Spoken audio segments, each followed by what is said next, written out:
Avec l'aide de Hachem, on continue. Et après qu'on a expliqué comment travaille l'imagination dans l'être humain, et on a dit la dernière fois que nous, on reçoit des cinq sens des informations. Les informations, je répète parce que c'est important de connaître ça par cœur.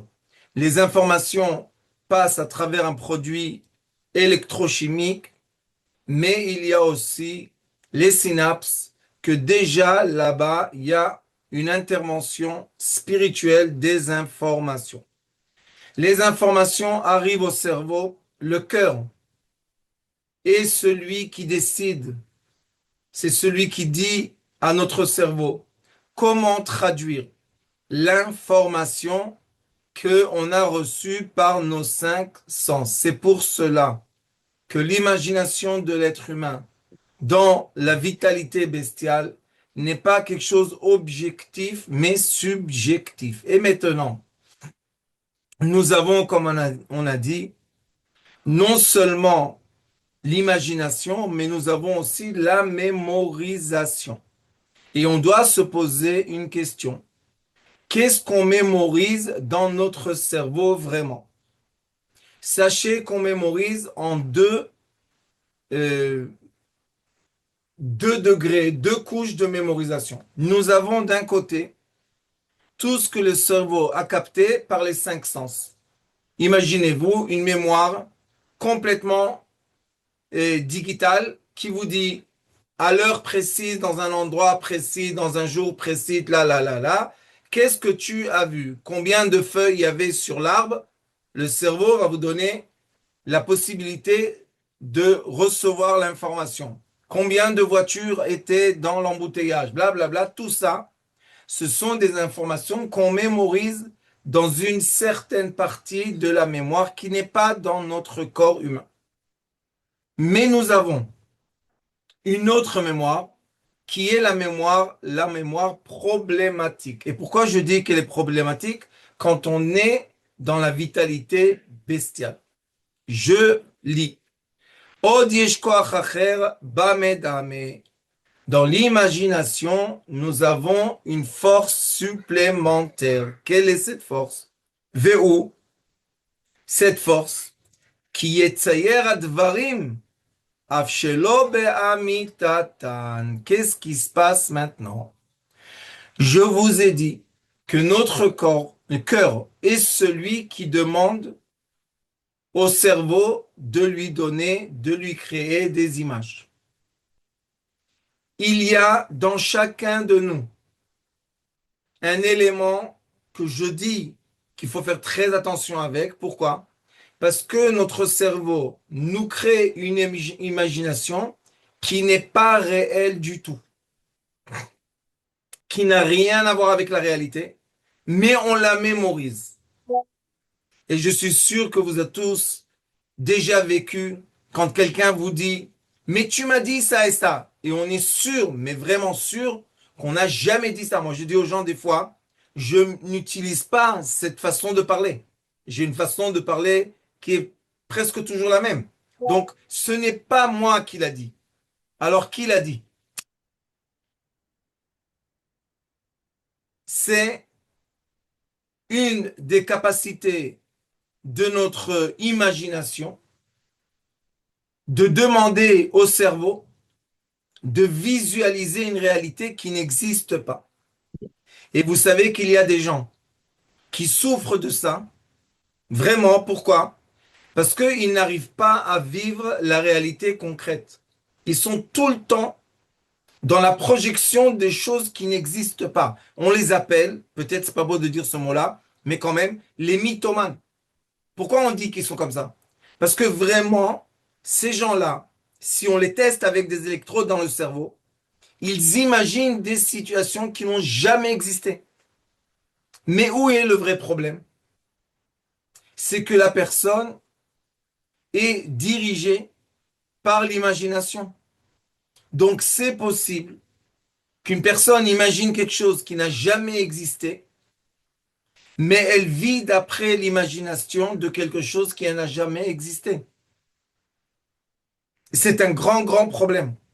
Il y a dans le monde maintenant beaucoup de jeux comme ça, qu'ils font rentrer des gens dans des salles que le parterre et les murs se sont pleins d'écrans.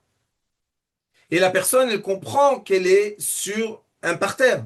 Il n'y a pas de doute. Mais on lui projette un film qui n'existe pas, c'est imaginaire. Et les gens tombent, les gens pleurent, les gens crient, les gens font comme si qu'ils sont dans l'eau. Incroyable. Et pourquoi je vous dis que c'est important de comprendre ça? Parce que ça travaille sur cet aspect qu'on est en train d'étudier. Notre cerveau, mes chers amis, n'est pas fidèle. Notre cœur est fidèle. Notre cerveau n'est pas fidèle. Les informations que le cerveau nous renvoie dans le cœur ne sont pas dans le degré de la vitalité bestiale, parce que dans le degré, on va étudier de la vitalité de l'être, la personne même ne veut plus recevoir du cerveau de l'imagination qui n'existe pas.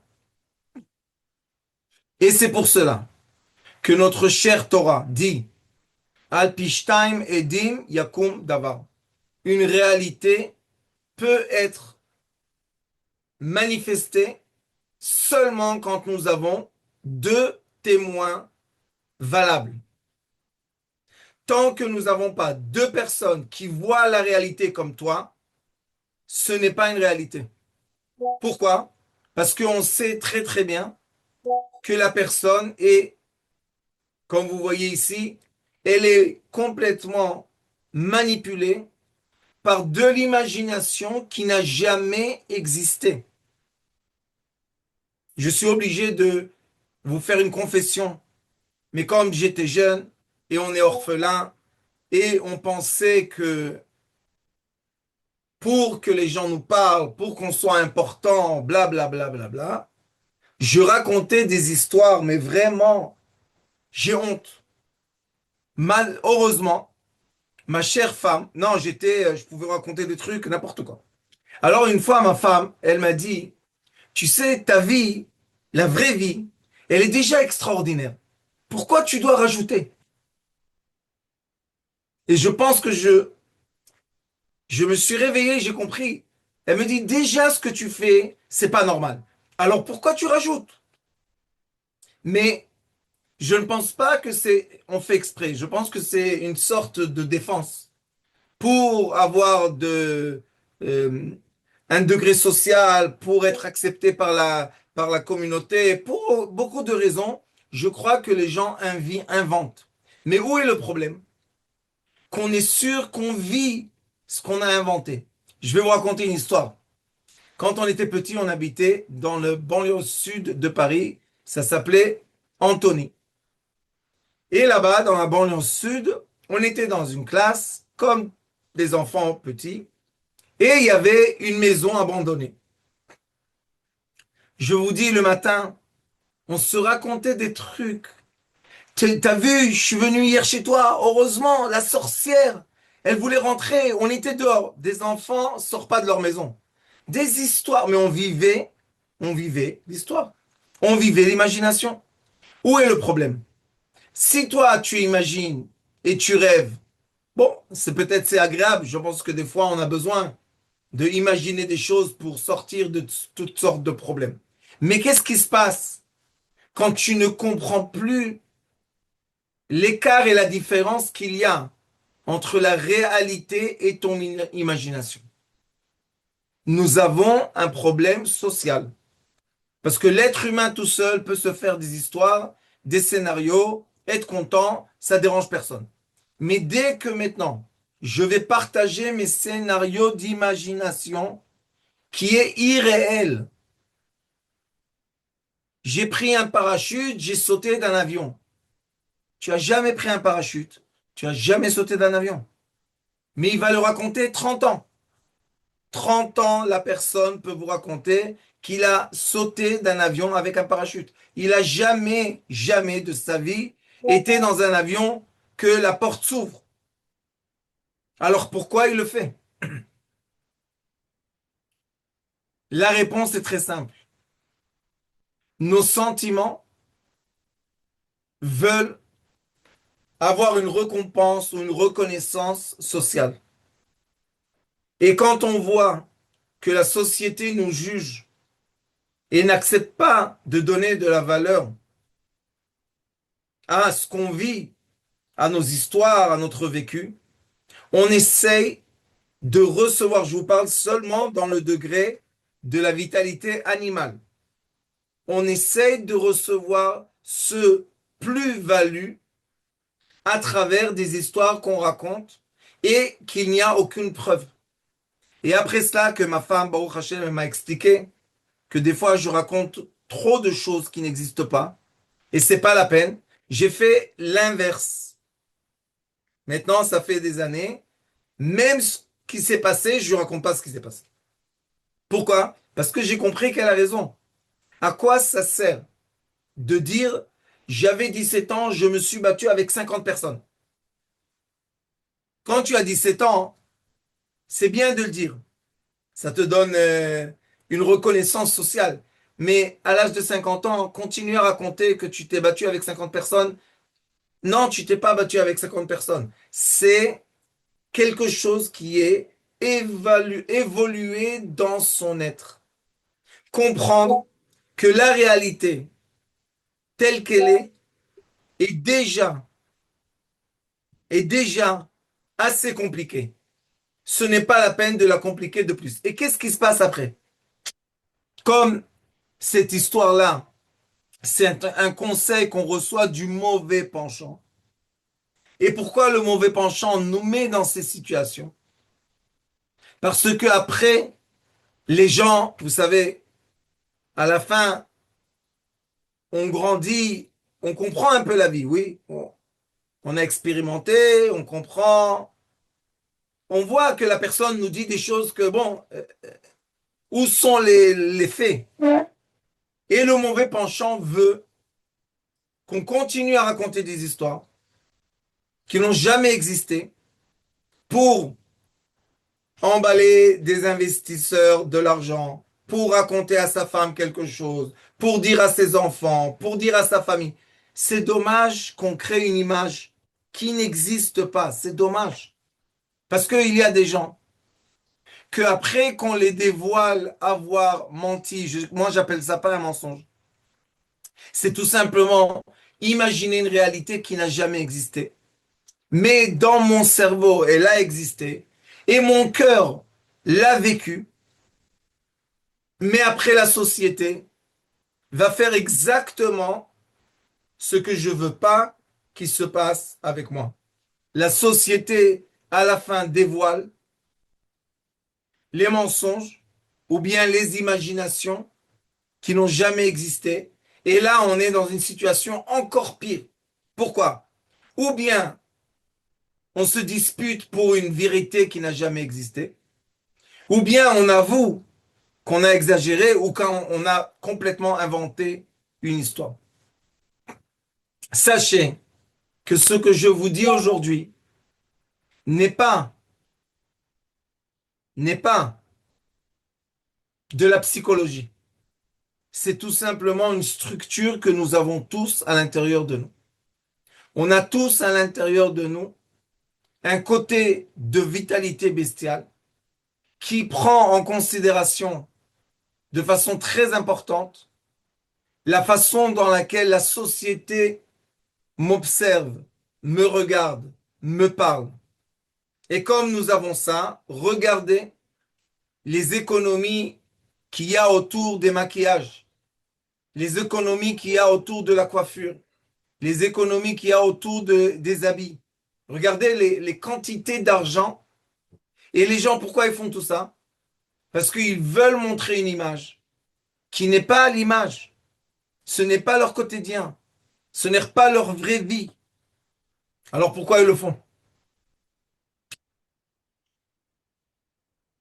Parce que dans la vitalité bestiale, on a un élément social qui s'appelle être dans le troupeau. Tant qu'on est dans la vitalité bestiale, on veut appartenir au troupeau. Et quand on veut appartenir au troupeau, on va essayer de créer le maximum de points de ressemblance, malgré qu'il n'existe pas.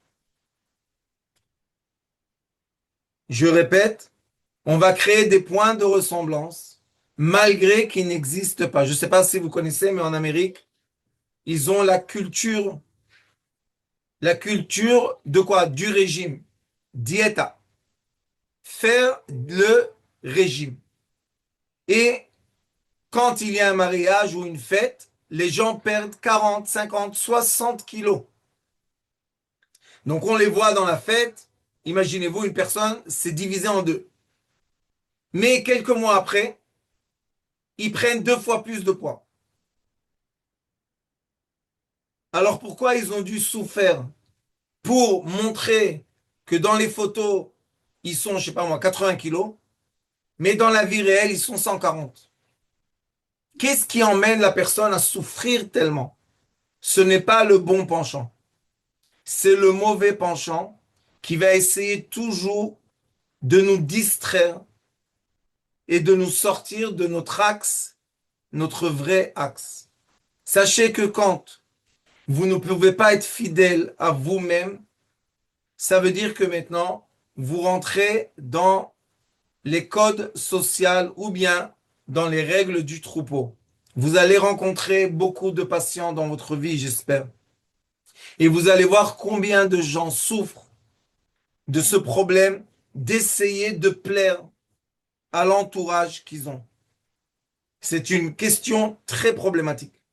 Par exemple, une hystérie. Quelque chose se passe, tout le monde commence à crier. Il y a des gens qui crient, ils n'ont même pas vu ce qui s'est passé. Vous connaissez? Il y a des gens qui s'affolent. Tu lui dis, qu'est-ce qui s'est passé? Je ne sais pas, alors pourquoi tu cries? Regardez maintenant les matchs de football. Les gens vont dans la rue, se frappent les uns sur l'autre à cause de la couleur de la chemise. Si ta chemise a la couleur du drapeau du pays que j'ai gagné, je vais te frapper dans la rue. Quel est le rapport? Je marchais dans la rue, j'habite là en haut. Qu'est-ce que vous voulez chez moi? Hein, tu vas aller à l'hôpital, tu vas te faire tabasser. Et pourquoi? Parce que toi-même, tu fais partie de ce troupeau. Et sachez qu'avec l'aide de Dieu, on va faire des exercices pratiques. Mais sachez que quand une personne, même dans des manifestations que la police frappe, tout le monde est complètement déchaîné. Si tu sais exactement où tu vas, personne fait attention à toi. Et j'ai fait cet essai plusieurs fois avec des élèves à moi. Je leur ai montré comment on peut passer à travers une manifestation et non seulement que la police te frappe pas, mais la police va t'accompagner. Pourquoi la police m'accompagne? Parce que je ne suis pas venu être une partie de la foule qui se défoule. Je suis venu parce que je dois passer par cette rue. Et tout ça, c'est ce on étudie dans les 32 cheminements de la sagesse. Si je ne me trompe pas, le 14e cheminement explique comment le cerveau crée une réalité. Mais le cerveau ne crée aucune réalité. Le cerveau déduit de la réalité des éléments qui vont créer une image pour satisfaire mon cœur. Je répète, le cerveau déduit, trie dans les 5 sens des informations qu'on reçoit. Il trie les produits qu'avec eux, on peut créer une addition qui plaît au cœur de la personne qui l'a demandé. Donc notre vrai travail, d'arrêter d'imaginer et de dire aux autres Vous savez, il y a un commandement dans la Torah qui dit qu'on n'a pas le droit de parler des choses qu'on sait qui ne sont pas vraies. C'est un grand, grand problème de nos jours. C'est interdit de raconter aux gens des choses qu'on sait qui sont impossibles et qui n'ont jamais existé et qui vont jamais exister. Maintenant, comment on arrive, vous savez combien de milliards par an circulent dans ces domaines de raconter aux gens n'importe quoi et ils perdent leur argent? Je pense des dizaines, si pas des centaines de milliards dans le monde. Alors pourquoi les gens y croient? Qui doit leur parler pour que les gens y croient à ce que l'on leur dit? Ça doit être des gens, écoutez bien ce que je vous dis, que quand ils parlent, ils créent cette réalité, contrairement à la réalité. Je suis sûr que vous avez déjà rencontré ce phénomène plusieurs fois dans votre vie. Qu'une personne, tu lui dis, mais ce n'est pas la réalité, et il se bagarre avec toi, que oui, c'est la réalité, et tu veux son mal. Tu veux pas son bien. Tu veux pas qu'il réussisse. Il commence à faire quoi? À se défendre. Quand une personne commence à se défendre, cela veut dire qu'elle est dans l'imaginaire réel. Je répète le mot. L'imaginaire réel. Et grâce à l'imaginaire réel, ce n'est pas seulement un côté négatif, mais il y a aussi le côté très positif et très thérapeutique. Pourquoi? Parce que si quelqu'un continue un post-traumatisme, et si vous voulez vraiment étudier c'est quoi le post-traumatisme, c'est exactement ce qu'il est écrit ici. Je crée maintenant une réalité maintenant qui n'existe pas maintenant, mais je me comporte d'après le film que je mets maintenant. Oui, il y a eu un traumatisme il y a un an, il y a 2 ans, il y a 3 mois, il y a je sais pas combien de temps. Mais si tu le revis maintenant, cela veut dire que quelqu'un a appuyé le petit bouton qui s'appelle la réalité, l'imaginaire réel. Et maintenant, nous les thérapeutes, on est obligés de commencer à comprendre que la personne en face de nous est rentrée dans cette phase. C'est pas du jugement, c'est pas de la colère. C'est pour ça que je vous dis tout le temps, on est obligé d'étudier la structure de l'être. C'est obligatoire parce que quand on étudie ça et quelqu'un nous dit quelque chose qui est exagéré, on n'est pas fâché avec lui. Et sachez qu'à la fin, tous ceux qui exagèrent et qui parlent trop n'arrivent pas à vraiment réaliser ce qu'ils ont dit. Alors en hébreu, on dit des fois, Omer veose, il y a quelqu'un qui parle et qui fait, et il y a quelqu'un qui ne parle pas et qui fait, et il y a beaucoup qui ne font pas et qui parlent, et qui ne font pas et qui ne parlent pas. Alors toujours on disait, chez nous c'est ose ve'eno omer. On fait ce qu'on fait et on dit rien. Pourquoi on dit rien? Parce que ce qu'on a fait, c'est la réalité. On ne veut pas rentrer dans ce petit, petit écran qui est en train de nous créer dans notre cerveau une réalité, un film, un vrai film, qui n'est pas dans la réalité. Ça s'appelle l'imagination réelle. Vous pouvez, je ne sais pas si vous connaissez, quand quelqu'un dort la nuit, vous lui mettez la main dans l'eau et la personne fait dans son lit toute seule. Pourquoi? Qu'est-ce qui se passe? Parce que quand la main est dans l'eau, la personne rêve qu'elle se mouille. Alors elle va uriner sur elle-même. Est-ce que c'est de la imagination ou c'est de l'imagination réelle? On voit que c'est l'imagination réelle, comme le somnambule. Quelqu'un qui se lève au milieu de la nuit, les yeux fermés, il dort, mais il marche. Comment il sait marcher? Comment il fait? Parce que l'imagination est dans l'aspect réel. Il faut faire très, très attention à ce domaine. Et c'est pour cela qu'il y a beaucoup de gens qui font très attention, surtout dans les affaires, surtout dans les liens sociaux. Je pense qu'on veut tous être respectés. Et quand est-ce qu'on est le moins respecté? Quand la réalité, la vraie réalité, est contraire à ce qu'on a imaginé qui est vrai. Les gens n'adhèrent pas à ça. Les gens n'acceptent pas ça. Après, ils vont vous appeler de toutes sortes de noms. Mythomane, menteur, bla bla bla, plein, plein, plein de noms. Et on devra continuer à se créer l'imagination réelle sur une imagination réelle. Et on crée tout un immeuble, excusez-moi de vous dire ça, de cartes de... Ça tient pas, parce qu'une carte tombe, tout l'immeuble tombe. Et quand on veut arrêter ça, on doit décider à l'intérieur de nous qu'on ne veut plus dire des choses que nous-mêmes, à l'intérieur, on sait qu'on a exagéré, on sait qu'on n'a pas dit la vérité. On le sait, nous-mêmes, à l'intérieur de nous, on le sait. Alors maintenant, dans ce domaine-là de la vitalité bestiale, sachez que le travail le plus dur, c'est pas avec les gens. Le travail le plus dur, c'est avec soi-même. Qu'est-ce que je dois faire avec moi-même? Pas qu'est-ce que je dois faire avec les autres.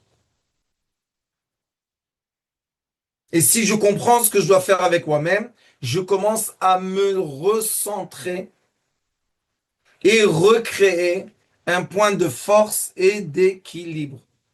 Mais quand malheureusement, j'essaye toute la journée de plaire à l'extérieur, à un certain moment, je perds vraiment mon identité. Et il y a des gens qui témoignent qu'ils ne savent plus qui ils sont. Et nous, on dit, mais qu'est-ce que ça veut dire ça? Tu sais plus qui tu es? Non, ils ne savent vraiment plus qui ils sont. Comment ils sont arrivés à ça? Ils ont tellement joué. C'est que, je vais vous donner un exemple de la vie réelle. Vous savez qu'il y a des acteurs de cinéma, c'est très connu. Vous pouvez lire sur Google ou ChatGPT. Vous savez qu'il y a des acteurs de cinéma qui ont une maladie, qui rentrent dans le rôle et ils n'arrivent pas à de sortir. Ils rentrent, ils jouent un, je sais pas moi, un policier, mais ils n'arrivent pas à revenir à la maison et être des acteurs de cinéma. Ils sont complètement dans le jeu du policier, le jeu de la princesse, le jeu de je ne sais pas quoi. Et on se pose la question, qu'est-ce qui s'est passé? La réponse est là. Nous avons dans la structure de l'être un endroit qui s'appelle l'imagination des choses qui ne sont pas réalistiques. On imagine quelque chose qui n'a jamais existé dans la réalité. Alors pourquoi on l'imagine? Parce que ça nous complète une image qu'on a dans notre cœur. Comme des gens, je vais vous donner un exemple, qu'ils achètent des voitures, très très belles voitures, ils s'engagent à des sommes astronomiques et ils savent qu'ils n'ont pas l'argent. Alors pourquoi ils achètent une voiture? Ils savent que dans un mois, 2 mois, 3 mois, ils vont pas pouvoir payer. Pourquoi ils achètent la voiture? Pourquoi ils achètent la maison? Pourquoi ils font booking sur un hôtel qu'ils savent qu'ils n'ont pas l'argent pour payer l'hôtel? Pourquoi tu y rentres? Ça va s'arranger. Comment? Je vais trouver une solution. Oui, et si tu trouves pas une solution? Arrête de me désespérer. Toi, tu es gris, moi, je suis blanc. Quand quelqu'un vous parle comme ça, vous devez savoir que maintenant, il est rentré dans ce monde qui s'appelle l'imagination irréelle. Et dans son cerveau, c'est la réalité. Et c'est pour ça qu'il stresse. Je vais vous donner un autre exemple. Vous savez que quand on est dans l'eau et on est en train de noyer, la chose la plus sage de faire, c'est quoi? Flotter. On a dans notre corps de l'oxygène. Notre corps flotte. Les deux poumons, ce sont des bouées de sauvetage. Il y a dedans de l'oxygène, à part tout le corps. Donc si je ne vais pas avaler de l'eau et remplir ma bouée de sauvetage au lieu d'oxygène d'eau, je flotte. Alors pourquoi les gens se débattent, bois de l'eau et noie dans l'eau? C'est l'imagination du stress. Je veux me débattre avec quelque chose, mais on ne peut pas se débattre avec l'eau. On peut se calmer et flotter jusqu'à quand que quelqu'un vienne t'aider. Mais si j'essaie de me débattre, et des fois on arrive à un stade qu'on nage et on n'a plus de force, c'est vrai. Alors qu'est-ce qu'il faut faire? On se retourne sur le dos et on flotte. Pour flotter, on n'a pas besoin d'effort. Se débattre est l'imagination que je vais me sauver la vie. Flotter est la réalité que je vais sauver ma vie. Je peux vous donner des exemples comme ça, plein. On est tout le temps dans ça. Tout le temps, tout le temps, tout le temps. Jusqu'à un jour qu'on décide qu'à la fin, ça nous fait du mal. Et quand on comprend qu'à la fin, ça nous fait du mal, on veut retourner dans la réalité. Sachez qu'il y a beaucoup de gens que pour retourner à leur identité réelle, ils sont obligés de quitter leur famille, quitter le travail, quitter la ville. Ils sont obligés parce qu'ils ont déjà créé une image d'un personnage qui n'existe pas. Et ce personnage qui n'existe pas, tout le monde se comporte avec lui, avec ce personnage, comme si qu'il existait. Mais on sait qu'il n'existe pas. Alors des fois, nous n'avons pas le choix et on est obligé d'aller s'isoler un peu pour se retrouver. Et il y a même je sais pas si on appelle pas ça des séminaires, mais il y a des excursions qu'on fait dans le monde entier, que les gens tout simplement marchent des kilomètres, des fois des centaines de kilomètres. Pourquoi on leur fait ça? Pour le sport? C'est pas pour le sport. C'est parce que quand ton corps revit la réalité, ton esprit redevient réalistique. Mais quand ton corps s'est détaché de la réalité et tu vis toute la journée dans des imaginations, ton esprit suit. Et quand ton esprit suit l'imagination, un jour tu n'as plus d'esprit et plus de corps. C'est exactement comme les gens qui veulent se détendre et qui utilisent la drogue. Pourquoi la drogue, ça n'aide pas? Parce que c'est vrai que maintenant, tu étais très stressé, tu as pris toutes sortes de drogues. Mais quand l'effet de la drogue passe, tu redeviens encore plus stressé que quand tu as commencé. Donc, quel est le bénéfice de ça? À quoi ça a servi? J'ai reçu quoi? Une heure de vacances, j'ai reçu un jour de vacances. Oui, mais après, je dois me remettre dans la réalité. C'est pour ça que les gens rentrent dans les addictions. Il ne veut pas se réveiller de la drogue. Il ne veut pas se réveiller de l'alcool. Il ne veut pas se réveiller du chagrin. Il préfère le vivre à vie. Mais quand il le vit à vie, malheureusement, il souffre.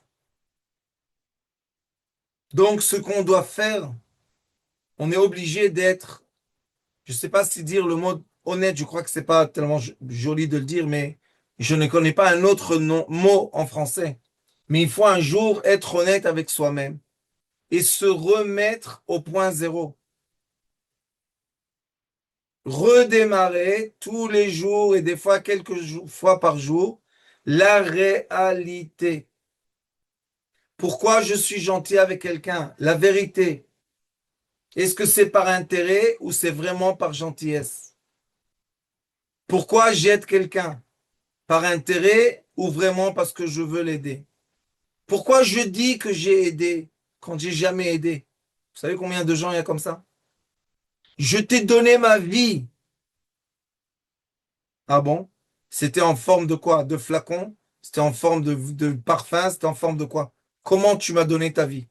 Je suis, je me suis sacrifié pour toi. Ah bon? Intéressant d'entendre, mais je n'ai jamais ressenti que tu t'es sacrifié pour moi. Mais est-ce que la personne, Bémet, elle y croit? Vraiment, elle y croit qu'elle s'est sacrifiée pour l'autre. Alors sachez que jamais, jamais, on va, comment on dit ça en français? On va jamais dire à la personne qu'elle ment. Mais quand on entend quelqu'un vivre dans un mensonge, on doit comprendre que maintenant, il est rentré dans cette zone qui s'appelle l'imagination réelle. Et il y a beaucoup, beaucoup de gens qui le vivent. Beaucoup de gens vivent dans un film qui n'a jamais existé. Même Netflix ne fait pas des films de cette façon.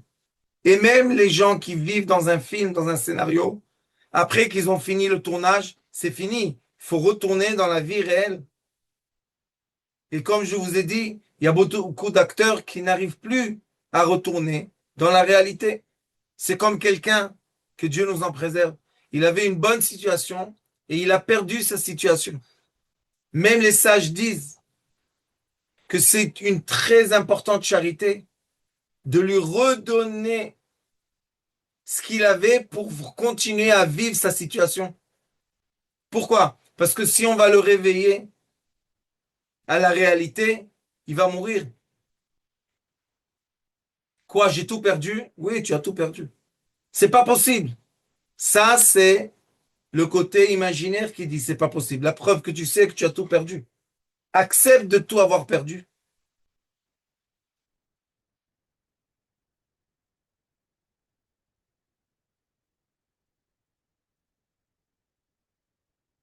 Pas facile.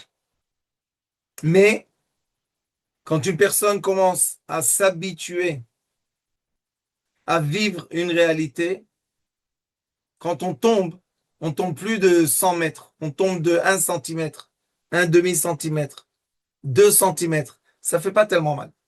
Mais quand je grimpe sur un immeuble imaginaire et je me jette de l'immeuble, ça fait très très mal malgré qu'il n'y avait pas d'immeuble.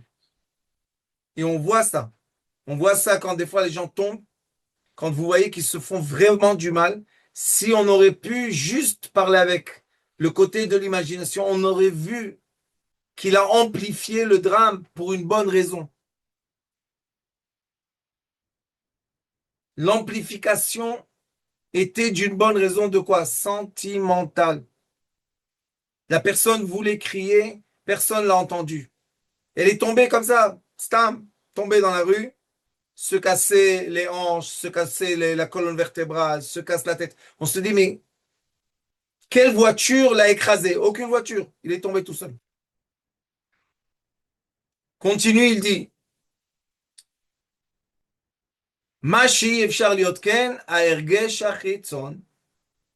Il dit que notre cinq sens qui sont connectés à l'extérieur de l'être humain ne peuvent pas emmener des images qui n'existent pas.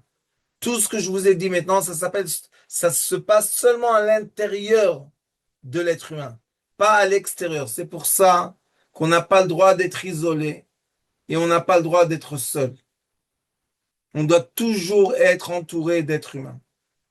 Pourquoi? Parce que les êtres humains autour de nous, ce sont les panneaux vitaux, ce sont les panneaux de vie qui nous donnent tout le temps le feedback qu'on sache est-ce qu'on est dans la réalité ou est-ce qu'on est dans l'imagination, sans vous compliquer la tête.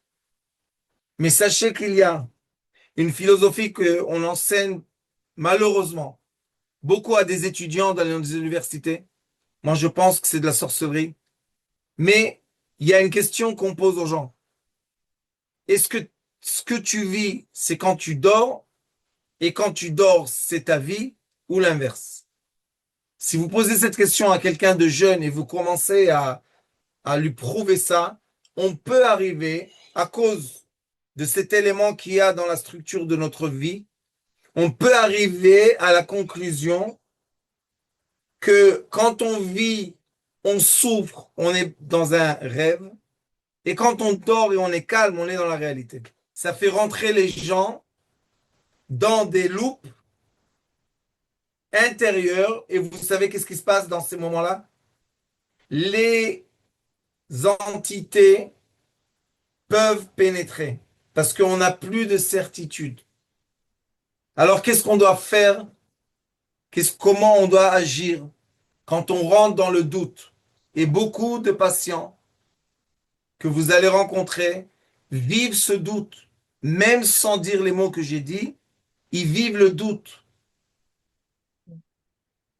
Qu'est-ce que je suis? Qui je suis? Quelle est mon identité? À qui je ressemble? Vous connaissez ces questions? On les a tous eues quand on a été adolescent. Est-ce que mes parents sont mes parents? Une question qu'on a tous dans le monde occidental. Un jour, on nous casse tellement la tête qu'on se dit, peut-être on est orphelin, peut-être on a été adopté, mais quand on vit une vie réelle avec les êtres humains, la seule chose qu'il n'y a pas dans le rêve, le reflet de l'être humain qui est avec toi.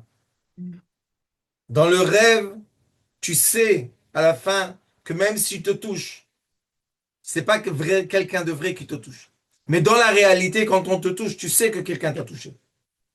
Donc, la vie sociale est une vie très importante.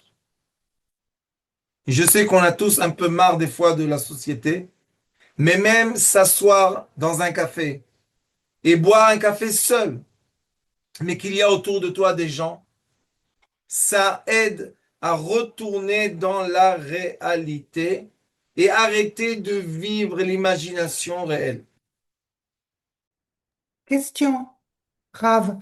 Que faire justement quand j'ai une patiente comme ça qui préfère l'imagination et son rêve à la réalité?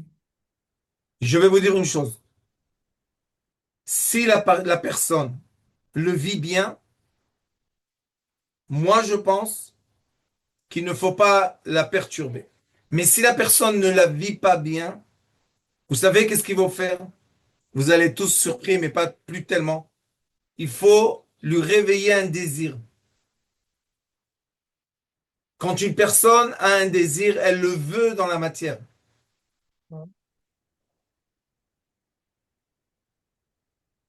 Il faut lui réveiller un envie. Je sais pas moi, une croisière, un manger, un habit, quelque chose qui va déclencher le lien entre l'imaginaire et le réel. Et ces petits boutons, moi avec ça, comme je vous ai déjà dit dans les cours, j'appelle ça les chocs positifs. J'ai sorti beaucoup de gens de très longues périodes de post-traumatisme. Je les ai sortis avec des chocs positifs. J'ai enchaîné les chocs positifs.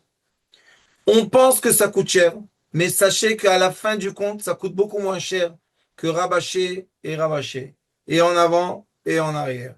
Et en arrière et en avant. Et ma mère et ma mère. Et ma mère m'a dit et ma mère m'a fait. Bon, on a entendu, ça va, ta mère. Bon, ok, où on continue? Non, c'est ma mère qui m'a fait.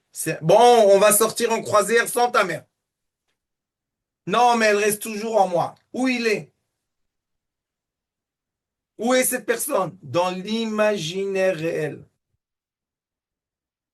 Et c'est pour ça que seulement, je pense, hein, que le choc positif dans la matière déclenche quelque chose que le cerveau sort de cette roue-là qui n'arrête jamais. Comme des gens, je suis sûr que vous connaissez, qui se posent des questions et qui se donnent des réponses, qui vont relever une autre question, qui vont donner une autre réponse, mais c'est seul. C'est complètement seul. Ils sont dans quoi maintenant? Dans l'imaginaire réel. Parce qu'ils parlent avec quelqu'un. Concrètement, qu'est-ce que tu fais avec tes questions-réponses, questions-réponses, questions-réponses, questions. Et c'est très désagréable.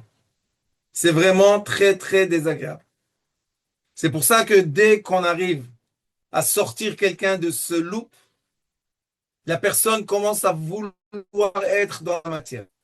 Un autre élément qui peut aider cette dame, le sport. Tout simplement faire de l'activité physique et commencer à pousser les limites. Et là, il n'y a pas de choix. le côté spirituel est obligé de suivre le côté matériel. Nous avons toutes sortes de solutions qu'on appelle les chocs positifs qui nous emmènent à la fin à arrêter de se faire tout seul du mal. Une autre chose, si vous voulez aussi, la connexion aux animaux. Les gens, quand ils ont des animaux, ils doivent prendre soin des animaux. Ça les oblige d'être dans la réalité. On aimerait bien, vraiment, on aimerait bien avoir un zoo d'animaux et jamais les nourrir, jamais leur donner à boire et jamais nettoyer. Quel kiff! Mais ça existe seulement sur l'écran, ça n'existe pas dans la réalité. D'accord? Vous connaissez ceux qui disent, ah, je veux un chien, je veux un chien. Les parents, préparez-vous. Vous allez vous occuper du chien. Mais non, c'est pour eux. Oui, oui, pour eux, pour l'imaginaire.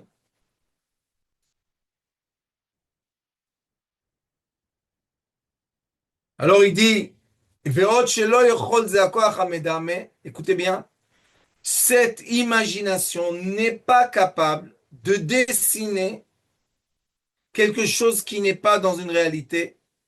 Velo betsiur ruchani anikra tsura. Maintenant, qu'est-ce qui se passe? Si on veut comparer, très important, si on veut comparer l'imagination réelle à la réalité, on n'arrive pas. Vous connaissez les gens qui disent, ah, je remplis le loto, je remplis un jour, un jour, un jour. Combien de gens sur Terre remplissent tous les jours le loto pour gagner et n'ont pas gagné? En pourcentage, vous savez? Ceux qui gagnent, si je ne me trompe pas, c'est 0,001%. Qu'est-ce qu'on fait avec tout cela, les 99,999? Ils imaginent qu'ils vont être riches.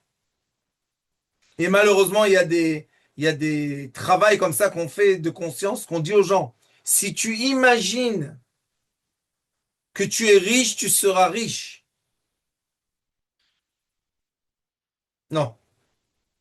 Imagine-toi marié, tu te marieras. Non, non. Il y en a qui ont réussi, mais c'est parce qu'ils devaient être riches et ils devaient se marier. Mais la majorité des gens imaginent et le temps passe et le temps passe. Non, tu veux être riche, va faire des affaires, va travailler, va te mêler dans l'argent. Tu veux te marier, va rencontrer des gens. Mais non, il n'était pas bien. Oui, lui, il n'était pas bien. C'est pas ton mari. Va rencontrer ton mari. Il existe où? Dans la réalité, il n'existe pas dans l'imagination. Et si on se marie avec l'imagination, la personne, la pauvre qui est rentrée dans cette case, la pauvre, parce que toute la journée, on n'arrête pas de la comparer à l'image qu'on s'est créée dans l'imagination. Ça n'existe pas. Vous savez ce que je dis au couple toujours? Faites-moi la liste de tous les défauts de votre couple. Ils vous écrivent, il est comme ça, il n'est pas social, il est blablabla. Et après, je leur dis, j'ai une baguette de magie. Je fais comme ça, tout s'arrange.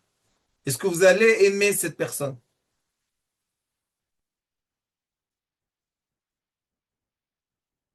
Non.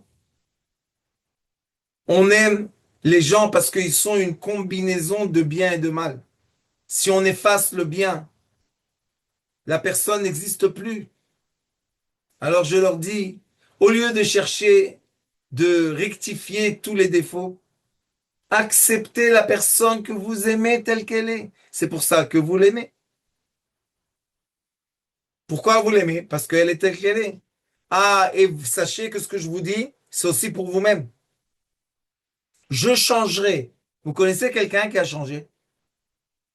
Vous savez, ma femme, regardez, elle a trouvé maintenant je sais pas, des écritures que j'ai écrites il y a, paye, non, 30 30 ans. Elle me dit, tu as écrit la même chose qu'aujourd'hui. J'ai dit, tu as raison. J'ai lu moi aussi. La même chose. Les mêmes pensées, le même trait. Bon, Je change pas. Il me dit, alors t'as pas changé? J'ai dit, heureusement que j'ai pas changé. Heureusement. Si j'aurais changé, tu serais pas ma femme aujourd'hui. C'est dur, hein, parce qu'on n'est pas éduqué comme ça. On nous dit, change, plais aux gens, déforme-toi, et tu seras heureux. On est loin d'être heureux quand on est déformé. On souffre. Alors, l'aide de Dieu et la grâce de Dieu surtout. Essayez d'accepter qui vous êtes. Et quand vous allez vous accepter, vous allez accepter aussi les gens qui vont venir demander de l'aide. Parce que l'aide majeure d'un être humain, c'est l'acceptation. Les êtres humains veulent être acceptés et ils ne veulent pas être jugés. Ils ne veulent pas se déformer à l'image des gens qui les jugent. C'est une souffrance. Bonjour, Madame Assaya. C'est une vraie souffrance. Et dès qu'on accepte d'être entouré par des gens qui nous acceptent tels qu'on est, on a une ambiance tellement bien qu'on ne veut pas partir. Quand j'étais en Israël, j'ai dit à Gila, cette fois-ci, on va donner beaucoup de cours de Torah parce qu'il y a des problèmes là-bas. Tout le monde a dit la même chose. Elle va vous dire, l'ambiance, on veut cette ambiance. Pourquoi? Parce qu'il n'y a pas de jugement. Chez moi, dans mes communautés, personne ne regarde l'autre. T'as vu, qu'est-ce qu'il a?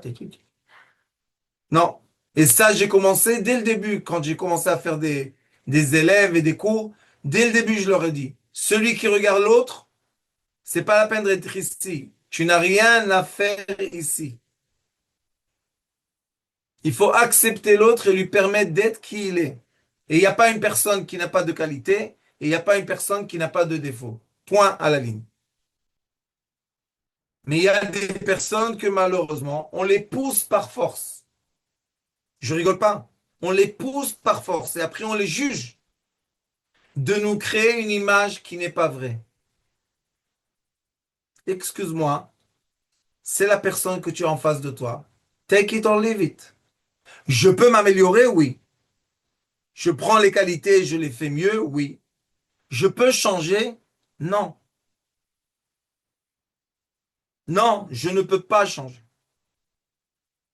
Et ceux qui disent j'ai changé parce qu'ils sont occupés par une autre âme, ils souffrent la martyre, ils veulent que cette âme sorte. Pourquoi tu veux que cette âme sorte? Tu as changé. Mais c'est pas moi, c'est pas moi. Comme les gens qu'on leur donne tous les cachets là de antidépresseurs, antidouleurs, tout ça. À l'intérieur, ils ne dorment pas. À l'intérieur, ils souffrent. Et à l'extérieur, rien du tout.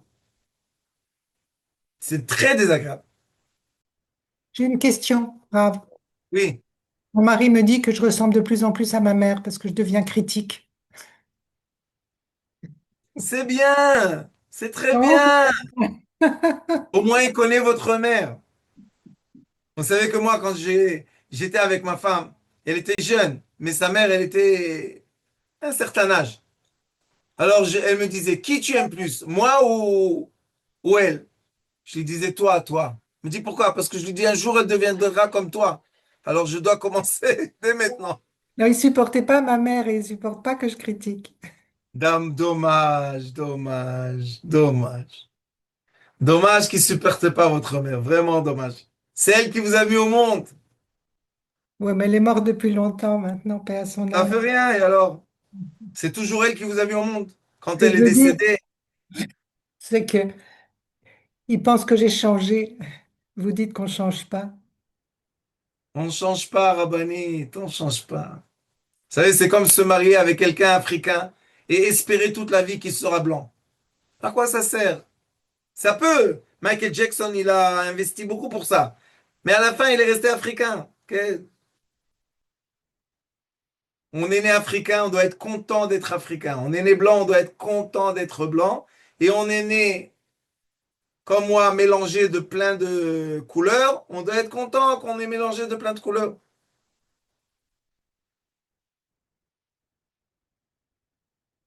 Tov, question. Dire, moi j'ai une question.